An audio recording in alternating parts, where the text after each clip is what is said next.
Hello दोस्तों, मैं गौरव आपका स्वागत करता हूं आपके अपने YouTube चैनल गौरव कॉन्सेप्ट पर। और मैं जो पॉलिटी की क्लास ले रहा था उसी में हम एक सबसे इंपॉर्टेंट टॉपिक की बात कर रहे थे जिसका नाम राष्ट्रपति था, प्रेसिडेंट था। ये मेरी राष्ट्रपति की तीसरी क्लास है। पहली क्लास में मैंने आपको आर्टिकल्स के बारे में बताया था, प्रेसिडेंट के आर्टिकल्स 52 से 61, उनको मैंने याद करने की ट्रिक आपको बताई थी।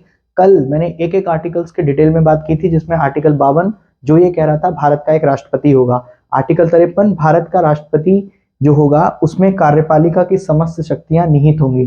फिर आर्टिकल 54 की बात की थी कि राष्ट्रपति के इलेक्शन में कौन कौन पार्टिसिपेट करेंगे, जिसमें राष्ट्रपति का एक निर्वाचन मंडल था।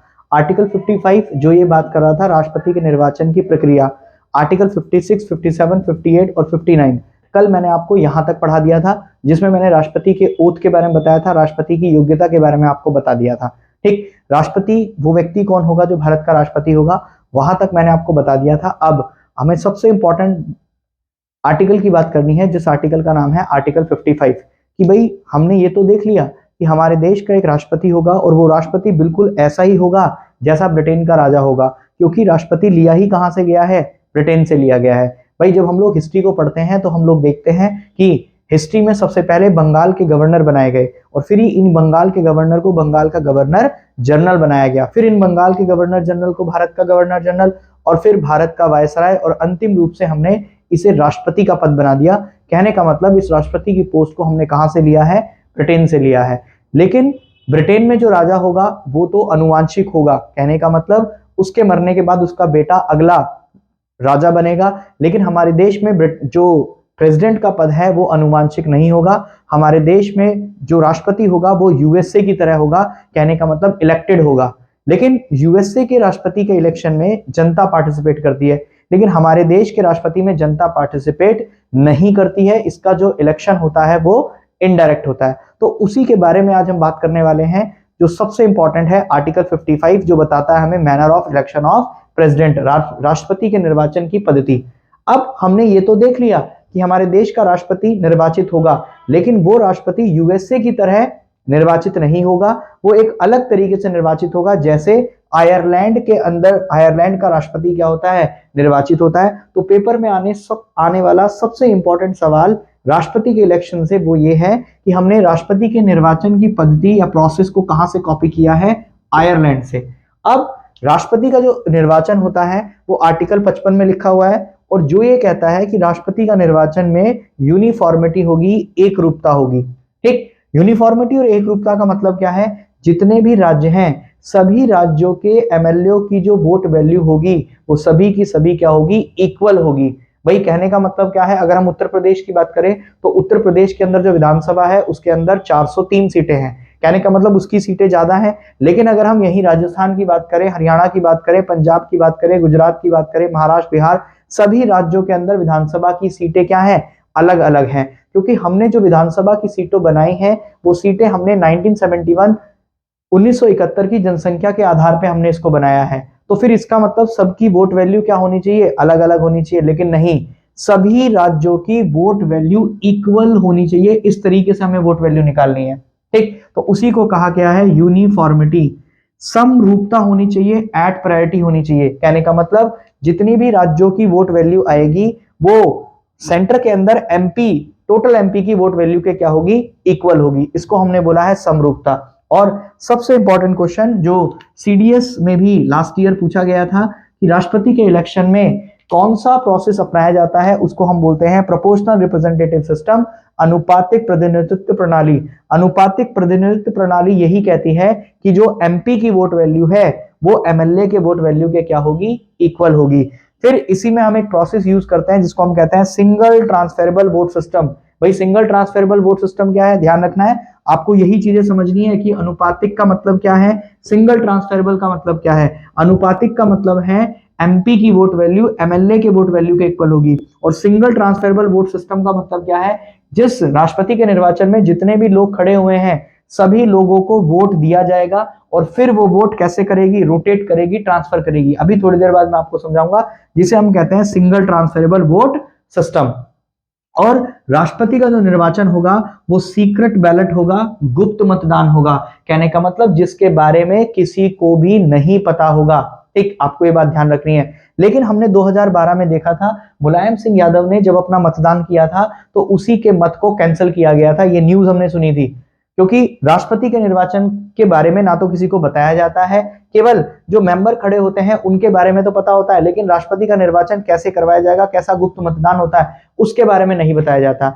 मुलायम सिंह यादव ने क्या किया था, पहले अपना वोट जिस कैंडिडेट को दिया उसको गुप्त मतदान के अंदर डाला, लेकिन फिर उसे निकालकर फिर दूसरे व्यक्ति को दिया, तो उससे क्या हुआ, उनकी वोट का पता लग गया, बाहर लीक हो गई, जिसके कारण उनकी वोट को क्या कर दिया गया, कैंसिल कर दिया गया। तो कहने का मतलब क्या है, जो राष्ट्रपति का इलेक्शन होता है वो गुप्त मतदान होता है, सीक्रेट बैलेट होता है।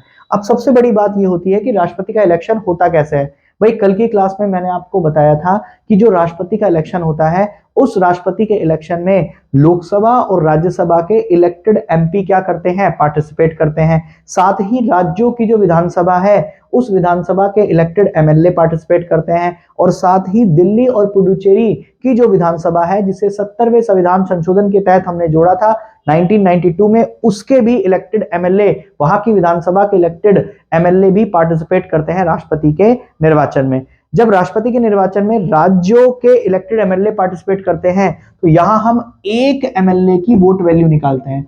और उस एक एमएलए की वोट वैल्यू कैसे निकालते हैं, जिस राज्य की हम बात कर रहे हैं, जिस राज्य की हम एमएलए की वोट निकाल रहे हैं, उस राज्य की कुल जनसंख्या को रखा जाता है ऊपर, उस राज्य के टोटल इलेक्टेड एमएलए को रखा जाता है नीचे, और इंटू 1/1000, और इस जनसंख्या को हम लेते हैं 1971 की जनसंख्या के आधार पर। यहां से निकलती है 1 एमएलए की वोट वैल्यू। बहुत इंपॉर्टेंट क्वेश्चन है, कई बार ये फॉर्मूला डायरेक्ट आपसे पेपर में पूछेगा कि एक एमएलए की वोट वैल्यू किस तरीके से निकालते हैं राष्ट्रपति के निर्वाचन में। बड़ा आसान है, जिस राज्य की हम निकाल रहे हैं उस राज्य की जनसंख्या ऊपर, टोटल इलेक्टेड एमएलए नीचे, इंटू 1/1000। अब मैं आपको एग्जांपल देके समझा लेता हूं। ये डिजिट मैंने कैलकुलेट करके लिखी है, ठीक।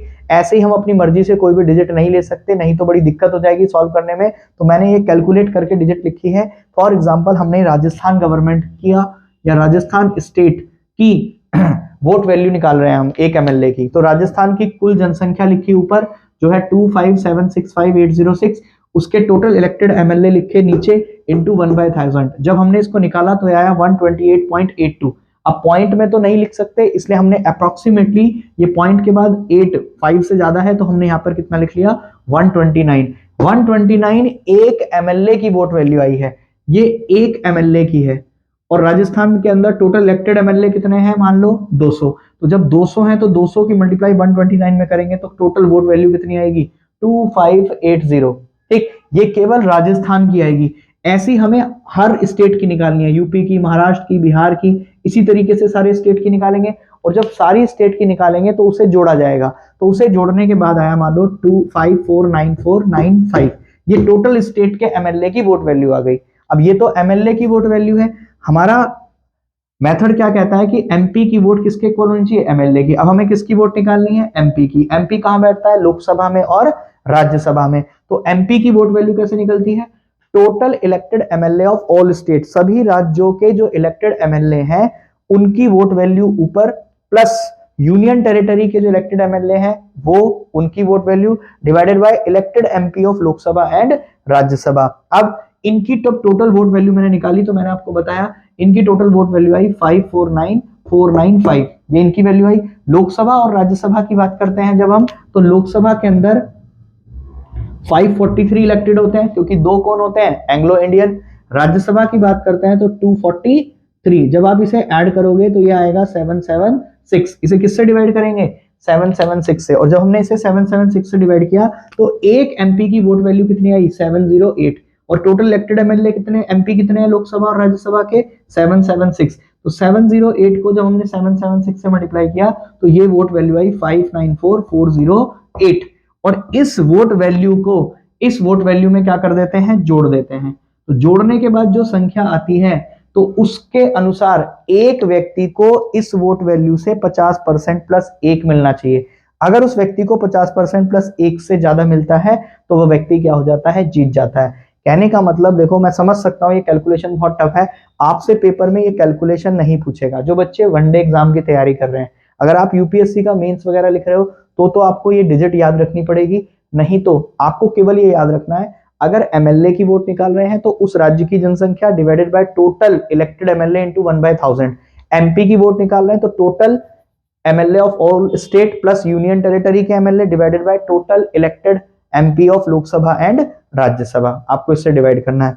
उसके बाद जब हम बात करते हैं सिंगल ट्रांसफरेबल वोट सिस्टम की, तो फॉर एग्जांपल मान लो हमारे पास 4 कैंडिडेट खड़े हैं ए बी सी डी, इन चारों कैंडिडेट को वोट दिया जाता है। फॉर एग्जांपल इस वोट वैल्यू को मैंने 100% मान लिया।